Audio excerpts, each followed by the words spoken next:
श्रीमद् भागवत महापुराण प्रसंग चल रहा है समुद्र मंथन। भगवान अजित श्री हरि जब देखा कि समस्त देवता परास्त हो रहे हैं दैत्यों से, देवताओं ने प्रार्थना की ब्रह्मा जी से, ब्रह्मा जी महादेव समस्त देवता भगवान श्री हरि से। तब श्री हरि ने कहा, इस समय गुरु शुक्राचार्य के प्रताप से दैत्य बलवान हैं, उनको देवता जीत नहीं सकते, इसलिए पहले समुद्र मंथन हो, उसमें अमृत निकले और देवता पान करें, फिर विजय को प्राप्त होंगे। तो देवता लोग पहले दैत्यों के पास जाएं। राजनीति कहती है कि उनसे वो संधि करें, उनके समीप जाएं, उनसे मित्रता करें, दैन्य होकर के अपना काम बना ले। देवता लोग निहत्थे होकर ग्रीवा झुकाकर दैत्यों के पास गए। पहले तो सेनापतियों ने बंदी बनाना चाहा, पर धर्म के रहस्य को जानने वाले महाराज बलि ने मना कर दिया और कहा, देखो ये संधि का अवसर है, ये देखो अस्त्र शस्त्र लेके नहीं आए। पूरी बात रखी गई समुद्र मंथन की। दैत्यों ने इशारे में कहा कि हाँ कह दो, क्योंकि इनको एक बूंद अमृत नहीं मिलेगा, हम सब छीन के पी जाएंगे। हाँ कह दिया गया। अब मथानी कौन बने? तो मंदराचल को 10,000 योजन स्वर्ण, तांबा और लोहा, 3 धातुओं से बना हुआ, 10,000 योजन ऊंचा। सब देवता दैत्य बड़ी ताकत लगा करके उखाड़े, वो फिसल गया। बहुत से दैत्य देवता अंग भंग और मृत्यु को प्राप्त हुए। देवताओं ने भगवान का स्मरण किया। गरुड़ पर सवार होकर अजित भगवान उपस्थित हुए। मंदराचल को एक हाथ से उठा के गरुड़ पे रखा, अमृत दृष्टि से समस्त देवता और दैत्यों को पुष्ट किया। अब समुद्र में मंदराचल विराजमान किया गया। बहुत सी औषधि लता जो भगवान ने कही सब उसमें डाली गई। देवता और असुरों ने नागराज वासुकी को रिझा लिया और उनको वचन दिया कि समुद्र मंथन में प्राप्त होने वाले अमृत में तुम्हारा हिस्सा होगा, आप रस्सी बन जाएं। मथानी बना मंदराचल, रस्सी बने वासुकी नाग। वासुकी नाग को नेति के समान मंदराचल में लपेट दिया गया। समुद्र मंथन आरंभ हुआ। अजित भगवान ने देवताओं को इशारा किया, मुख की ओर लग जाओ। देवताओं में खास बात है, भगवान की आज्ञा का उल्लंघन ने क्यों नहीं पूछा, लग गए। जब दैत्य सेनापतियों ने देखा तो उन्होंने कहा, देवता कोई श्रेष्ठ है, हम लगेंगे मुख की तरफ। सांप के पूंछ का भाग जो है ये निकृष्ट माना जाता है, हम इसे नहीं पकड़ेंगे। भगवान ने देवताओं को इशारा किया, आ जाओ पूंछ की तरफ, क्योंकि जब नेति बन करके मंदराचल घुमाया जाएगा, भारी विष की ज्वाला वासुकी नाग के मुख से निकलेगी। तो देवताओं को बचाने के लिए भगवान ने पहले ऐसा किया था। देवताओं ने पूंछ पकड़ ली और दैत्य मुख की ओर हो गए। बड़े बड़े असुरों के भुजाओं और देवताओं की दैवी शक्ति से युक्त होकर मंदराचल जीव ही घुमाया जाने लगा, त्यों ही समुद्र में डूबने लगा। अब तो सब देवता दैत्य निराश होने लगे, मन टूट गया, उदासी छा गई। भगवान ने तुरंत कच्छप रूप धारण किया। भगवान का एक कच्छप अवतार है, विशाल काय भगवान की पीठ।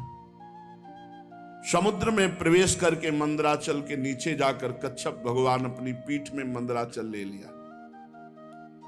भगवान की शक्ति अनंत है, वे सत्य संकल्प हैं, उनके लिए कौन सी बड़ी बात है। देवता और असुरों ने देखा कि मंदराचल ऊपर उठने लगा, तब फिर से उत्साहित होकर समुद्र मंथन किया। भगवान कच्छप की पीठ का विस्तार कितना था?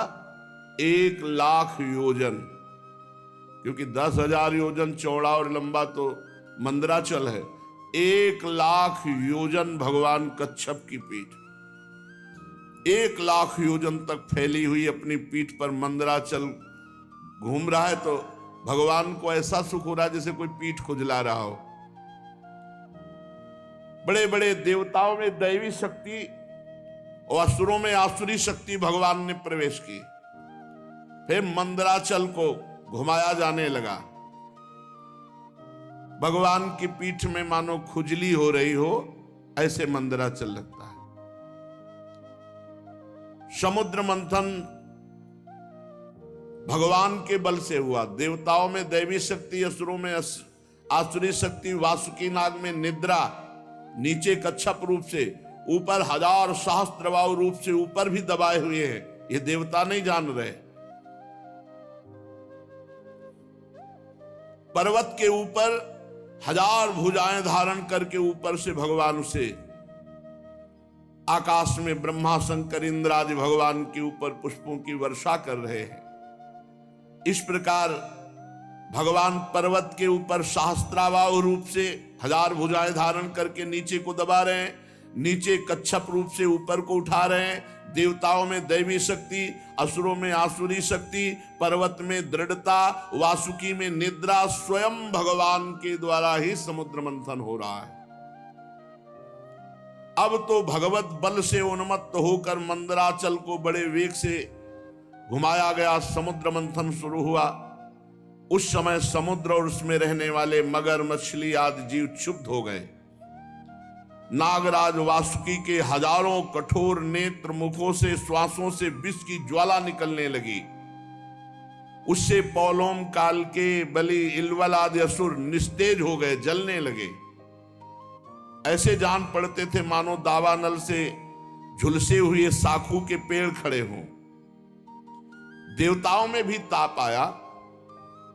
वासुकी नाग के श्वास की लपटों से देवता भी निस्तेज होने लगे।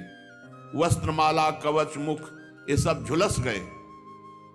भगवान ने तुरंत प्रेरणा की, मेघ छा गए और वर्षा होने लगी, जिससे फिर बल आया दैत्यों में और देवताओं में। समुद्र मंथन फिर जोर से शुरू हुआ।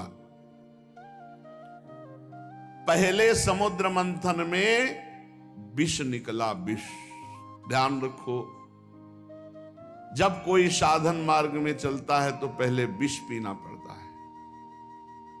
यम ही न व्यथ्यन्ते ते पुरुषम पुरुषर्षभ सम दुखा सुखाधीरम स्वमृतत्वाय कल्पते। जो इस विष को पीता है, सुख दुख को समान भाव, मान अपमान, निंदा स्तुति, काम क्रोध लोभ, ये सब विष हैं। इनको जो पीता है वही अमृत पद का अधिकारी होता है। भगवान मेघ के समान सांवले शरीर पर सुनहला पीतांबर, कानों में बिजली जैसे चमकते हुए कुंडल, सिर पर मुकुट, घुंघराले बाल, नेत्र लाल लाल रेखाओं से युक्त, गले में बनमाला सुशोभित, संपूर्ण जगत को अभय दान करने वाले विश्व विजयी भगवान अजित ने अपने भुजदंडों से वासुकी नाग को पकड़कर जे ही मंदराचल की रफ्तार बढ़ाई, ते भी खलबली मच गई। मछली, मगर, सांप, कछुए भयभीत होकर ऊपर आ गए। तिमिंगल आदि मत्स्य, समुद्री हाथी, ग्राह व्याकुल हो गए।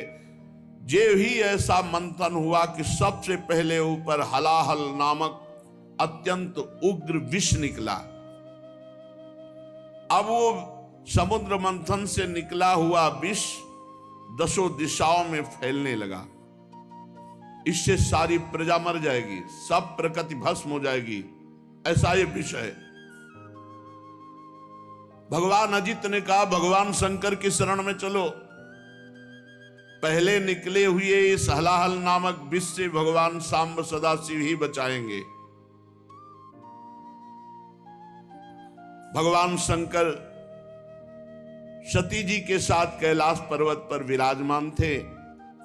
बड़े बड़े ऋषि मुनि उनके वचन सुन रहे थे। भगवान शिव उपदेश कर रहे थे। तीनों लोकों को अभ्युदय और मोक्ष के लिए बड़े बड़े ऋषि मुनि उनकी आराधना करते हैं, भगवान शिव की। प्रजापतियों ने दर्शन किया और भगवान महादेव जी की स्तुति की।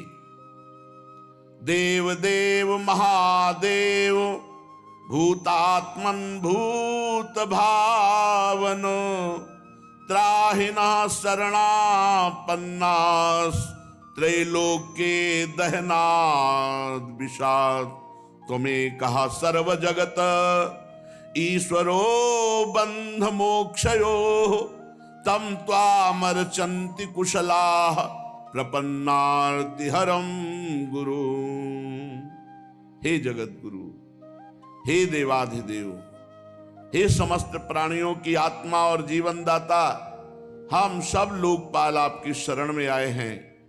समुद्र मंथन में त्रिलोकी को भस्म करने वाला हलाहल उग्र विष प्रकट हुआ है, उससे आप हमारी रक्षा कीजिए। सारे जगत को बांधने और मोक्ष मुक्त करने में एकमात्र आप समर्थ ईश्वर हैं। इसलिए हे भगवान शिव, विवेकी पुरुष आपकी आराधना करते हैं, क्योंकि आप शरणागत की पीड़ा नष्ट करने वाले एवं जगत गुरु हैं। प्रभु, अपनी गुणमयी शक्ति से इस जगत की सृष्टि, स्थिति, प्रलय ये आप करते हैं, पर आप एक रस रहते हैं। जितने भी देवता, मनुष्य, पशु, पक्षी, सत असत चराचर प्राणी हैं, सबके जीवन दाता देवाधिदेव आप ही हैं। आपके अतिरिक्त सृष्टि भी और कुछ नहीं, क्योंकि आप सबकी आत्मा हैं। हे सर्वदेव स्वरूप, आपका मुख अग्नि है। तीनों लोकों के अभ्युदय करने के लिए हे शंकर, ये पृथ्वी आपका चरण कमल है। आप अखिल देव स्वरूप हैं। ये काल आपकी गति है, दिशाएं कान हैं, वरुण रसेंद्री हैं, आकाश नाभ है, वायु श्वास है, सूर्य नेत्र है, जल वीर्य है। आपका अहंकार नीचे ऊंचे सभी जीवों का आश्रय है। चंद्रमा मन है, प्रभु स्वर्ग आपका सिर है। वेद स्वरूप भगवान समुद्र आपकी कोख है, पर्वत हड्डियां हैं, सब प्रकार की औषधियां घास आपके रोम हैं, गायत्री आदि छंद आपकी सातों धातुएं हैं, और सभी प्रकार के धर्म आपके हृदय हैं। हे स्वामिन, सद्योजात आदि 5 उपनिषद ही आपके तत्पुरुष अघोर, सद्योजात, वामदेव, ईशान नामक 5 मुख हैं। प्रभु, इस कार्य कारण जगत से परे, माया से परे आप हैं। आपकी महिमा को ब्रह्मादि भी जानने में समर्थ नहीं। हम लोग तो केवल आपके इस लीला बिहारी शिव रूप को देख रहे हैं, आपके परम स्वरूप को हम नहीं जानते। हे महेश्वर, यदि आपकी लीलाएं अव्यक्त हैं, फिर भी संसार कल्याण करने के लिए परम कारण स्वरूप आप लीला करते हैं। प्रभु, आप प्रजा बड़े संकट में है, इस हलाल विष का कुछ इंतजाम कीजिए। भगवान शिव ने कहा सती जी से, देवी, ये बड़े खेद की बात है कि समुद्र मंथन से कालकूट विष निकला और प्रजा बड़ी दुखी है। इसलिए हमें समस्त प्रजा की रक्षा करनी चाहिए। मेरा कर्तव्य है, ये मेरी शरण में आए हैं, मैं इन्हें निर्भय कर दूं, क्योंकि जिसके पास शक्ति है, सामर्थ्य है, तो आए हुए शरणागत के दुख को मिटाना उसका धर्म बनता है। अगर अपने प्राणों की भी बलि देनी पड़े तो दे देना चाहिए, पर शरणागत को विमुख नहीं जाने देना चाहिए, उसकी रक्षा करनी चाहिए। कल्याणी, ये मोह पास में बंद करके जीव एक दूसरे से वैर की गांठ बांध लेते हैं। ऐसे अज्ञानियों पर जो कृपा करके उन्हें भगवत मार्ग में लगाता है, उनकी रक्षा करता है, उस पर भगवान श्री कृष्ण बहुत प्रसन्न होते हैं। और जब भगवान श्री कृष्ण प्रसन्न हो जाते हैं तो मैं, ब्रह्मा, चराचर जगत उसके ऊपर प्रसन्न हो जाता है। जहां पर कृपा राम की हुई, ता पर कृपा करे सब कोई। इसलिए मैं प्रजा के कल्याण के लिए इस विष को पीऊंगा। विश्व के जीवन दाता देवाधिदेव महादेव भगवान शंकर इस प्रकार सती देवी से कहकर विष को लेने के लिए तैयार हो गए। माताजी बड़ी कृपालु हैं और जानती हैं भगवान शिव के प्रभाव को। उन्होंने अनुमोदन किया, हां प्रभु, ऐसा ही करना चाहिए। भगवान शंकर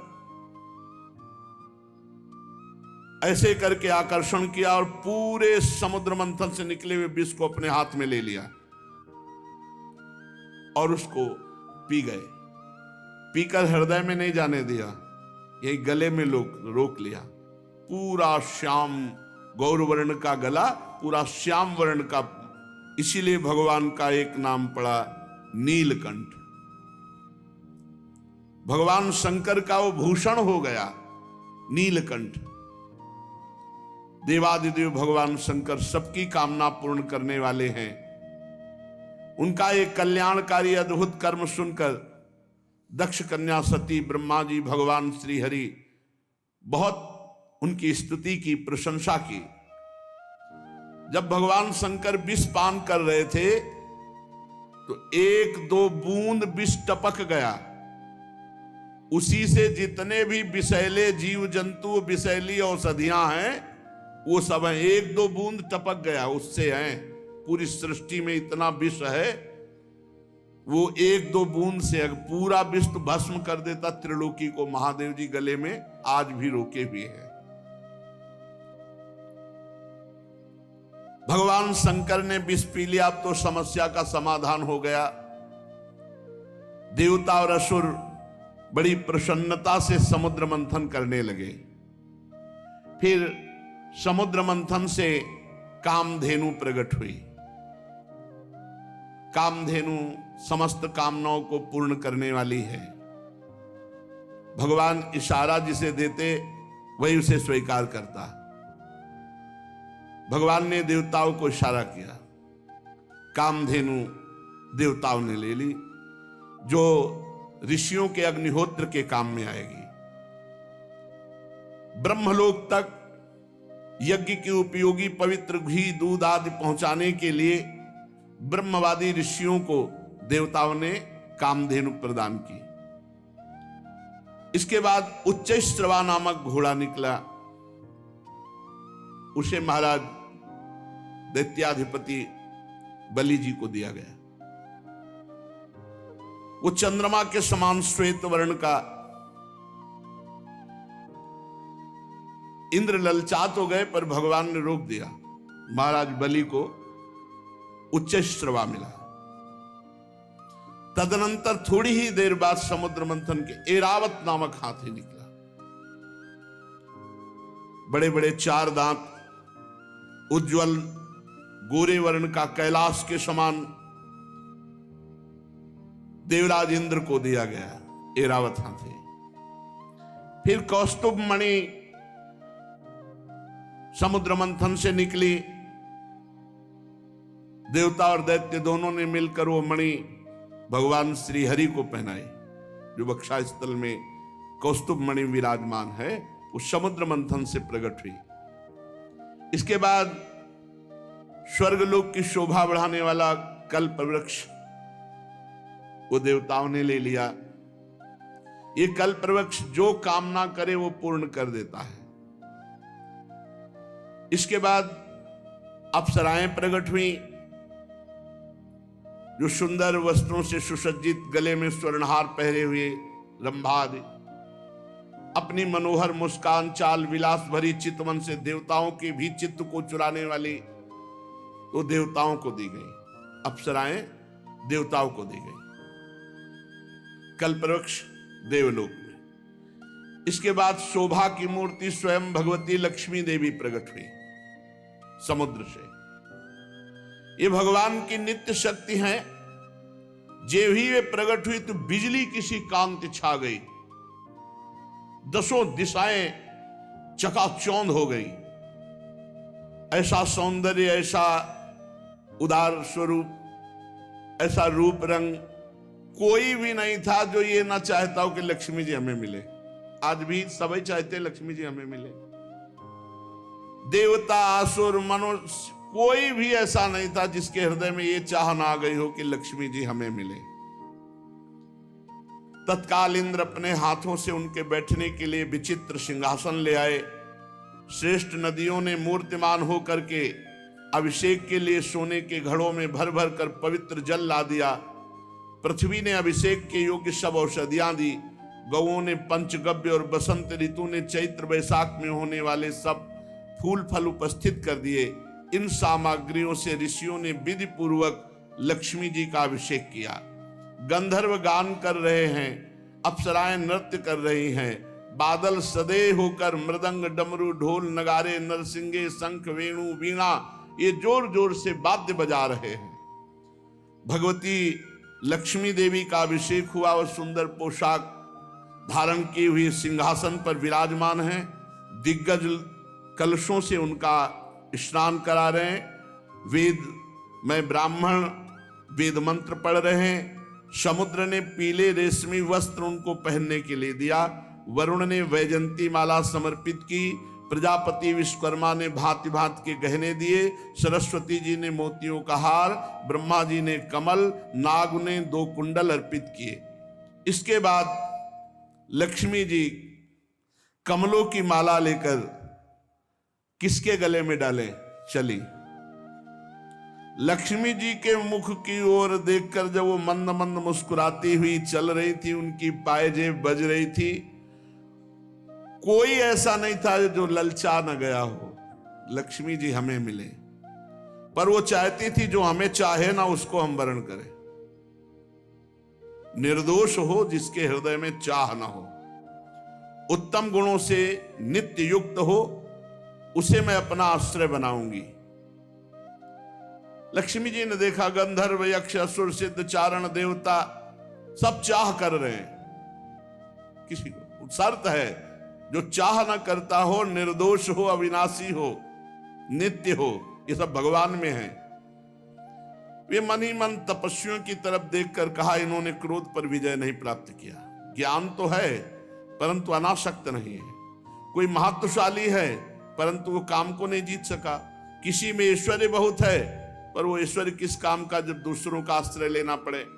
किसी में धर्माचरण है तो प्राणियों के प्रति प्रेम का पूरा वर्ताव नहीं। त्याग है पर केवल त्याग से ही थोड़ी मोक्ष हो जाएगा, तत्वबोध होना चाहिए। किन्हीं किन्हीं में वीरता है पर वो भी काल के पंजे के बाहर नहीं है। कुछ महात्मा ऐसे हैं जो विषयासक्त नहीं है परंतु अद्वैत समाधि में तल्लीन है। किसी किसी ऋषि की आयु बहुत लंबी है परंतु उनका सील मंगल मेरे योग्य नहीं। किसी का सील मंगल है तो आयु का ठिकाना नहीं। लक्ष्मी जी ने सबको देखा पर कहीं भी चित्त नहीं टिका। जब भगवान के ऊपर दृष्टि गई तो उन्होंने कहा, ये मुझे चाहते नहीं, ये हमें पसंद आए पर ये हमें नहीं चाहते। पर सोच विचार करके भगवान के ही गले में जयमाला डाल दी, अजित भगवान के, क्योंकि समस्त सद्गुण नित्य निवास करते श्री भगवान में। लक्ष्मी जी के एकमात्र आश्रय भगवान श्री हरि है। इसी से उन्होंने भगवान श्री हरि का वर्ण किया। लक्ष्मी जी ने भगवान के गले में नवीन कमलों की सुंदर माला पहना दी, जिसके चारों ओर झुंड के झुंड मतवाले मधुकर गुंजार कर रहे थे। इसके बाद लज्जापूर्ण भाव से देखा और सूक्ष्म रूप धारण करके भगवान के वक्षा स्थल में विराजमान हो गई श्री लांछन चिन्ह के रूप में। जगत पिता भगवान ने जगत जननी समस्त संपत्तियों के अधिष्ठात्र देवता श्री लक्ष्मी जी को अपने वक्षा स्थल पर निवास दिया, हृदय में। उसी समय शंख तुरही मृदंग बाजे बजने लगे, गंधर्व गाने लगे, अप्सराएं नृत्य करने लगी। ब्रह्मा रुद्र अंगिरादि प्रजापति पुष्प वर्षा करते हुए भगवान के दिव्य मंत्रों द्वारा स्तुति की। देवता प्रजापति प्रजा सभी की तरफ लक्ष्मी जी ने कृपा दृष्टि से देखा तो सब निहाल हो गए, सब आनंदित, सब सुखी हो गए। पर लक्ष्मी जी ने दैत्य और दानवों की उपेक्षा कर दी, तब वो बहुत उत्साहहीन हो गए और लोभी हो गए। भगवान ने समुद्र मंथन करवाया तो अब निकली बहुत ही सुंदर वारुणी देवी। भगवान ने इशारा किया देवताओं को, तो दैत्य एकदम लुभायमान हो गए सुंदर रूप देख के। तो वारुणी देवी दैत्यों के, ये शराब मदिरा ये राक्षसों के लिए है, इसलिए मना किया जाता है। तदनंतर देवता और असुरों ने अमृत की इच्छा से समुद्र मंथन किया तो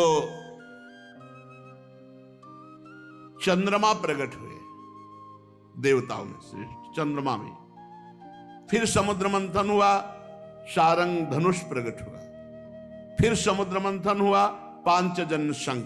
तो शारंग धनुष, पांचजन्य शंख, ये श्री हरि ने स्वीकार किया। अब जब समुद्र मंथन अमृत के लिए हुआ तो अजान बाहु, लंबी लंबी भुजाएं जिनकी, गला शंख के समान उतार चढ़ाव वाला, आंखों में लालिमा, शरीर का रंग बड़ा सुंदर श्यामला, गले में माला और सब प्रकार आभूषणों से सुसज्जित, चौड़ी छाती, ऐसे भगवान प्रकट हुए धन्वंतरी जी। भगवान का एक अवतार धन्वंतरी अवतार है और उनके हाथों में कंगन और भरा हुआ अमृत का कलश, ये 14 रत्न निकले। कालकूट, कामधेनु, इरावत हाथी, उच्चश्रवा घोड़ा, कौस्तुभमणि, कल्पवृक्ष, रंभादि अप्सरा, महालक्ष्मी, वारुणी, मदिरा, चंद्रमा, शारंग धनुष, पांचजन्य शंख, धन्वंतरी और अमृत, ये समुद्र मंथन से 14 रत्न प्रकट हुए। आयुर्वेद के प्रवर्तक, यज्ञ भोक्ता भगवान धन्वंतरी, दैत्यों ने देखा कि उनके हाथ में अमृत कलश, आप तो किसी के आदेश की कोई परवाह नहीं, कूद पड़े और जबरदस्ती धन्वंतरी जी के हाथ से अमृत का कलश छीन लिया और भाग पड़े। ये अच्छा रहा कि पिया नहीं, भाग पड़े लेके कि सब एकांत में चलकर दैत्य लोग पिएंगे। देवता सब खिन्न हो गए कि प्रभु, खास बात जिसके लिए समुद्र मंथन हुआ वो तो दैत्य सब ले गए। भगवान ने इशारा किया, तुम चिंता मत करो, एक बूंद नहीं पीने पाएंगे, अभी हम जाते पूरा कलश अपने हाथ दे देंगे। भगवान ने अमृत लोलुप दैत्यों के बीच, वहां भागना थोड़ी है, वो तो भाग के एकांत में पहुंचे, वहीं भगवान बीच में प्रकट हो गए। वो मोहिनी रूप, नूपुर झनकारते, तिरछी चितवन, इतना सुंदर रूप की अमृत हाथ में, भूल गए अमृत भूल गए भाई। ये है भगवान की माया। और जिधर भगवान देखे तो मुस्कुरा के ऐसे मानो कि अब तो जन्म जन्म से हमारा इनका रिश्ता है, ऐसे भगवान मोहिनी रूप, छमछमाते हुए कभी इधर कभी उधर, और ऐसा नवकिशोर रूप। उस सुंदरी स्त्री को देखकर सोचने लगे कि अब तो सौभाग्य ही सौभाग्य हमारे उदय हो रहे। कितनी सुंदर ये स्त्री, हमको प्यार करती। और जो दैत्य देखे, भगवान मुस्कुरा कर उस, भगवान मोहित करना चाहे तो महादेव मोहित हो गए, दैत्य क्या है। अब तो सब के सब दैत्य भूल गए अमृत को और डांट होड़ लग गई मोहिनी जी के लिए। उनमें हाथ जोड़कर कहा, कमल नयनी तुम कौन हो, कहां से आई हो और क्या करना चाहती हो। सुंदरी, तुम्हें देखकर हम सबके मन में खलबली पैदा हो गई। हम समझते हैं कि देवलोक में या दैत्यलोक में या सिद्ध गंधर्व चारण लोकपाल कहीं ऐसी सुंदरी नहीं जैसी आप हो। तुम्हें मनुष्य तो देख भी नहीं सकते। सुंदरी, हमें लगता है विधाता ने हम पर दया करके भेजा है। हम दैत्यों को महासुख देने के लिए तुम आई हो। माननीय, वैसे तो हम एक जाति के लोग हैं, पर इस समय हम थोड़ा झगड़े पे आने वाले हैं, क्योंकि हम ये अमृत का कलश मिला है और हम आपस में लड़ाई कर बैठेंगे। तो सुंदरी, तुम ही अमृत पिला दो। भगवान कुछ नहीं बोल रहे। हम सब कश्यप जी के पुत्र हैं, तुम्हें हम अपना परिचय बता देते हैं और सगे भाई हैं। ये देवता लोग और हम दोनों के पिता एक ही हैं, कश्यप। ये अमृत का कलश लो और जैसा आप उचित समझो। असुरों ने जब इस प्रकार प्रार्थना की तो भगवान और जो स्त्री लुभावना चाल होती, चाल, मुस्कुराहट और चितवन से कटाक्ष करते हुए कहा, आप लोग महर्षि कश्यप के पुत्र हैं। पहले साफ बता दिया, हाँ, कि हमारे ऊपर दोष मत लगा, हम पहले बता रहे। आप लोग अमृत के बांटने का न्याय भार हमारे ऊपर डाल रहे हैं। अरे विवेकी पुरुष उल्टा स्वेच्छाचारणी स्त्रियों पर कभी विश्वास नहीं करते तुम्हें। और भगवान ये कहते हुए और मुस्कुरा रहे हैं। उनको लग रहा है कि मजाक कर रहे हो। भगवान सत्य बोलते, त्रिकाल सत्य, कि ये रूप हमने धारण ही इसीलिए किया है, मैं किसी की नहीं हूं, ना आज तक हमको कोई पकड़ पाया और ना कोई पकड़ पाएगा मोहिनी रूप में। भगवान और हंसकर तिरछी कटाक्ष मार करके, कैसा भगवान स्पष्ट वर्णन कर रहे हैं कि फसला मत हमारे पे।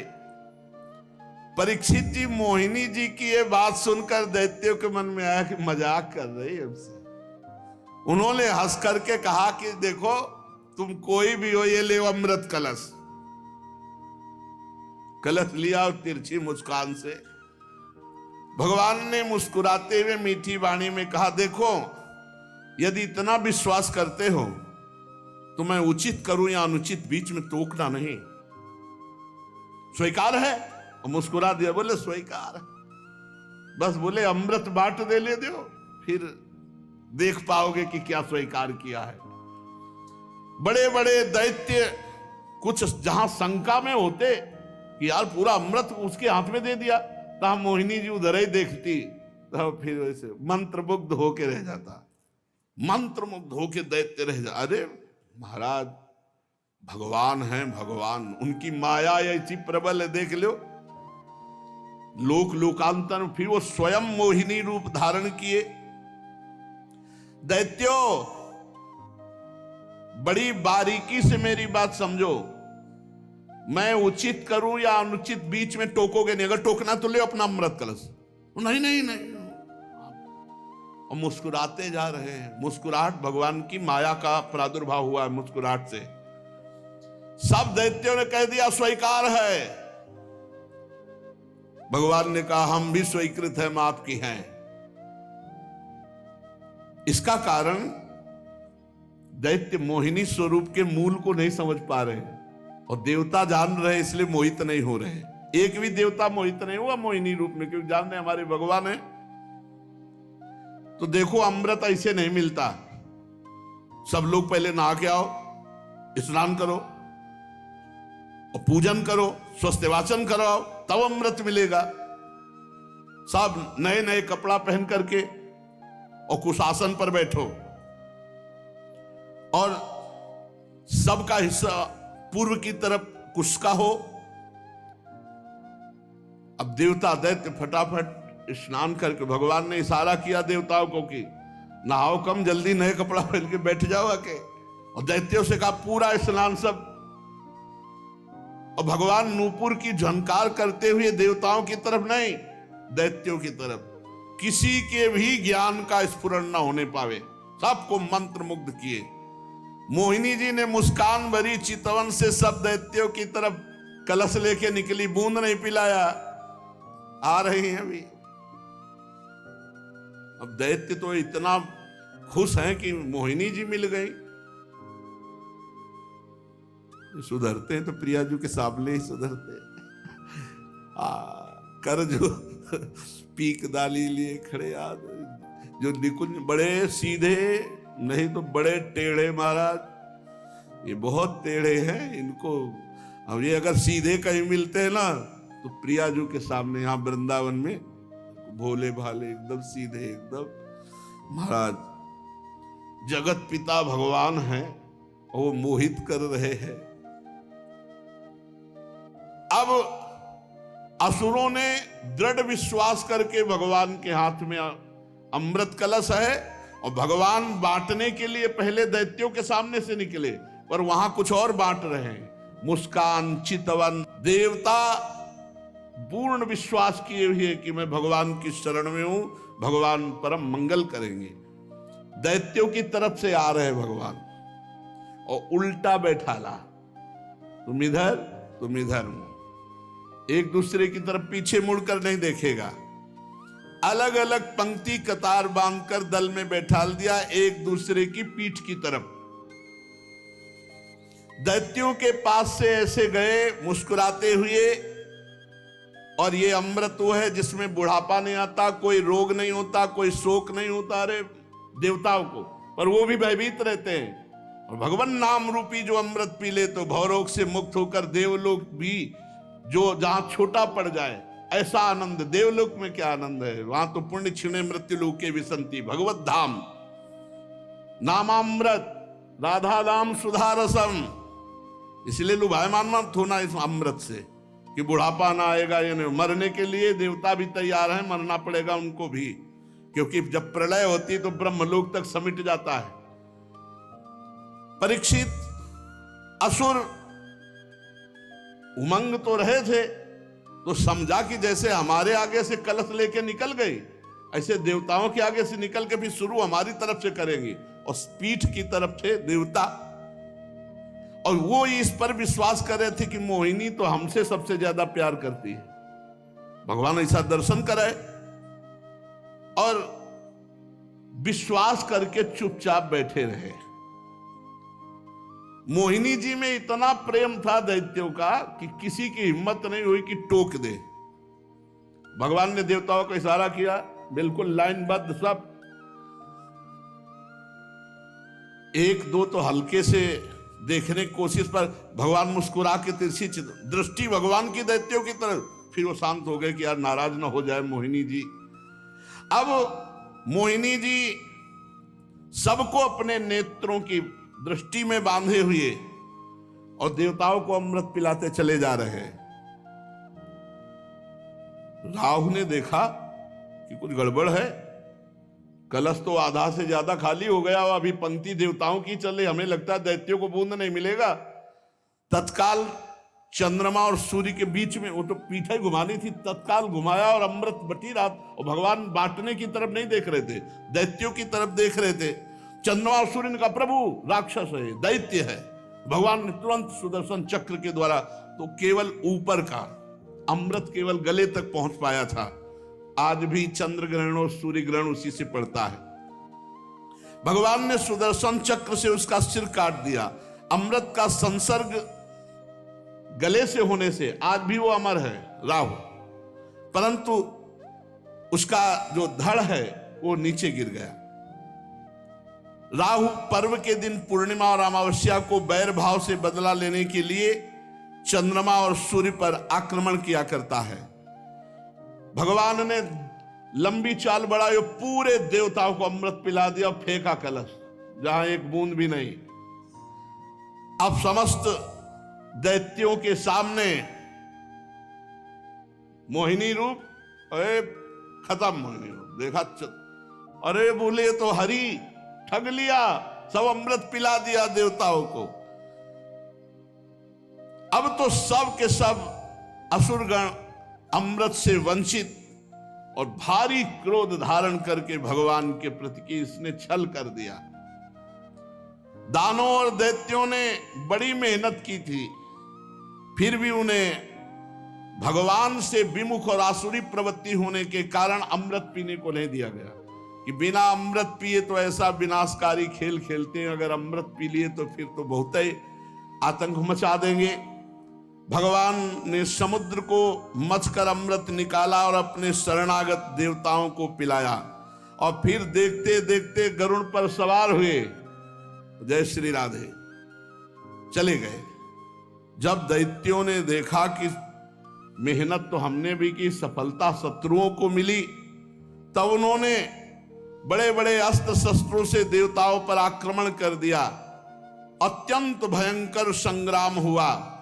देवता और दैत्यों की घमासान लड़ाई, इसी को देवासुर संग्राम कहते हैं।